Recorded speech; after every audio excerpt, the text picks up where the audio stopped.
Hello పిల్లలు, welcome back to our channel word of God. Last క్లాస్లో మనం Noah story చూసాం కదా. అయితే ఆ తర్వాత ఏం జరిగిందనేది ఈ వీక్ స్టోరీలో తెలుసుకుందాం. నోవాహు కుటుంబం అంతా జలప్రవాహంలో రక్షింపబడిన తర్వాత వారిలో నుండి జనములు పుట్టి భూమిని నిండించారు. దేశమంతటా ఒక్కటే భాష ఉంది. వారు తూర్పు వైపు ప్రయాణం చేస్తుండగా షీనారు అనే దేశంలో వాళ్ళకు ఒక పెద్ద మైదానం కనిపించింది. మైదానం అంటే ఏంటో మీకు తెలుసా? మన స్కూల్స్లో మనకి ఎలా అయితే ఆడుకోవడానికి పెద్ద పెద్ద గ్రౌండ్స్ ఉంటాయో అలానే వాళ్ళకు కూడా పెద్ద ప్రదేశం కనిపించిందంట. వాళ్ళు అక్కడ నివసిస్తున్నారు.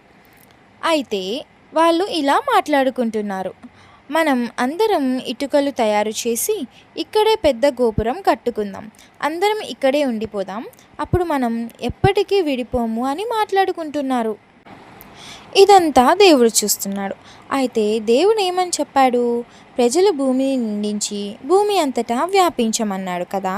కానీ వీళ్ళలా అనుకోవట్లేదు. అందరూ ఒకటే దగ్గర ఉండిపోవాలి అనుకుంటున్నారు. వాళ్ళందరూ కలిసి గోపురాన్ని కట్టడం మొదలుపెట్టారు. ఆకాశాన్ని అంటే అంత పెద్దది కట్టాలి అని మాట్లాడుకున్నారు. కొంతమంది ఇటుకలు చేస్తున్నారు, కొంతమంది వాటిని కాలుస్తున్నారు, మరికొందరు వాటిని మోస్తున్నారు, ఇంకా మిగిలిన వాళ్ళు గోపురాన్ని కడుతున్నారు.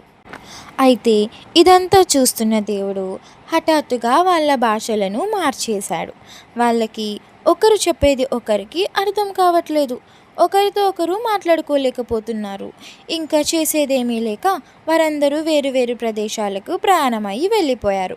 ఆ గోపురం దగ్గర ఒక్కరు కూడా లేరు. ఆ గోపురానికి బాబేలు అని పేరు పెట్టారు.